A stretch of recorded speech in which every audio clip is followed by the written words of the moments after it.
9 o'clock. Just arrived here at Crossroads Safe House. I'm just gonna sign in and start the day.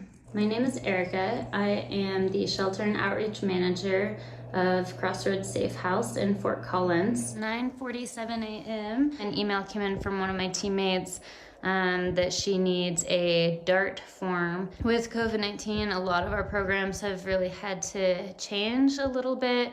They all still exist, but as part of our prevention efforts and keeping everyone safe, both victims and volunteers and staff, we are no longer responding to the scene as we would have in the past, and now we are contacting all victims via phone to reach out and provide support and talk about next steps. It is 11:12 a.m. Just thought I would show you some of our increased signage about the stay-at-home order and different prevention efforts for COVID-19 and how to stay safe here in the building. It's 11:48. I'm just going to remove all of the dirty linens and other things and trash so that we can disinfect the room and open it up for somebody else here soon. People should only be going out for essential activities, but we do have residents who have essential activities. So in particular, there's one resident who needs to go to court today to be there for filing for her protection order, and her abusive partner is likely also to be there. So it isn't something that she can choose not to do.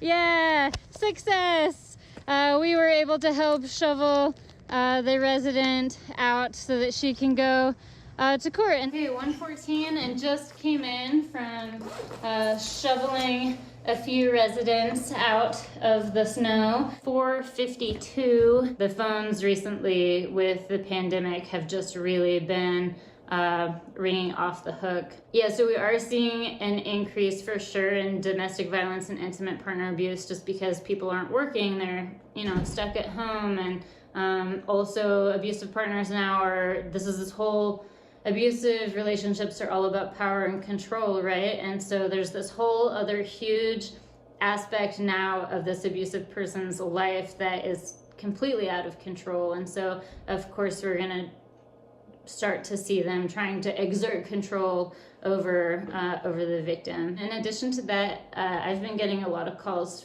from people who are just seeking shelter because there aren't a lot of safe places to go right now with space for the homeless population. Other thing that we're seeing is an increase in really high risk cases, or callers who are potentially at risk of being killed by their abusive partners. We just don't have the space to take all of the people who need us right now.